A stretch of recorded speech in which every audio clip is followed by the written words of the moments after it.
دوستای عزیزم، امیدوارم که مثل همیشه حالتون خوب باشه. من مرتضی هستم و امشب قراره با هم گردشی داشته باشیم در نیمه شب‌های شهرداری رشت.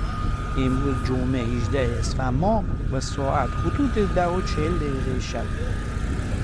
شهرداری رشت به سرزندگی و شاد بودنش معروفه و در اکثر روزهای سال اینجا تا ساعت 1 بامداد مملو از جمعیت و مردم در حال بازی، صحبت، خرید و خوردن هستند.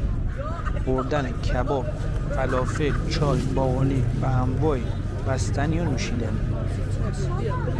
این روزها که نزدیک به عید و سال نو هستش، این شور و شوق و خریدها یکم بیشتره.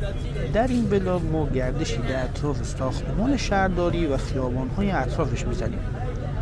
قبلا بلاگ قدم زدن در هوای بارانی شهرداری رشت و گردش کامل در بازار شهرداری و ماهی فروشان رو در کانال قرار دادیم که لینکش رو براتون در قسمت توضیحات این ویدیو قرار میدم.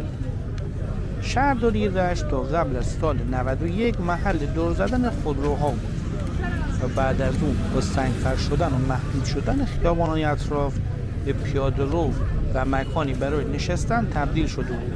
خود ساختمان شهرداری مربوط به پهلوی اول و به سبک اروپای شرقی ساخته شده.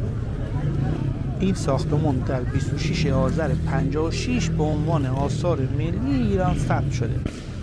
راستی در پلیلیست مربوط به شهر رشت ویدیوهای زیادی از جاهای دیدنی رشت مثل قدم زدن در خیابان‌های معروف، دیدن مکان‌های زیبا، رانندگی در بخش‌های مختلف شهر رو در کانال گذاشتیم که پیشنهاد می‌کنیم حتما بهش سر بزنید.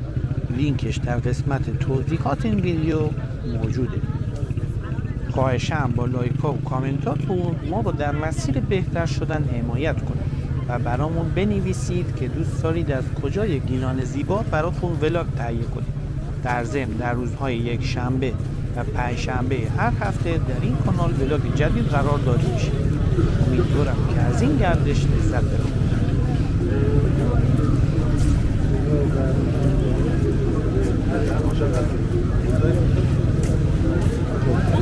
این نظر چیه؟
داری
اینقدر بگیر کلوم باشه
اینجا نداشت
مجبورم رو اقلیه به موضوع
Mahmut.